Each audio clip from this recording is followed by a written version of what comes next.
SC ST ओबीसीला आरक्षण मिळत होतं, पण मी अनेक वेळेला मागणी केली होती की शेड्यूल कास्ट शेड्यूल ट्राईब ओबीसीच्या आरक्षणाला धक्का न लावता बाकीच्या लोकांना आरक्षण मिळालं पाहिजे. आणि उशाली मी सर्वात अगोदर मागणी केली होती की मराठा समाजाला आरक्षण मिळालं पाहिजे. नंतरच्या काळामध्ये आमच्या आरक्षणाला हात लावू नका, पण इतर याच्यातून तुम्ही आरक्षण त्यांना द्या, ही मागणी सर्वात अगोदर मी केलेली आहे. ज्यावेळेला मराठा समाजाला वाटत होतं की आम्ही बॅकवर्ड नाही, सुरुवातीला त्यांना वाटत होतं आम्ही बॅकवर्ड म्हणणं काही तेवढं बरोबर वाटत नव्हतं.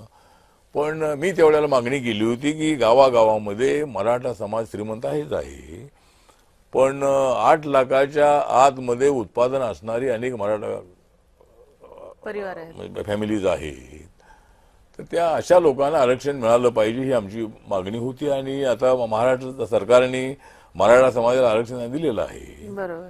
जरांगे पाटील साहेबांची मागणी मान्य करून हैदराबादचं गॅझेट ती मान्य केलेलं आहे. अशा पद्धतीनं निर्णय चांगले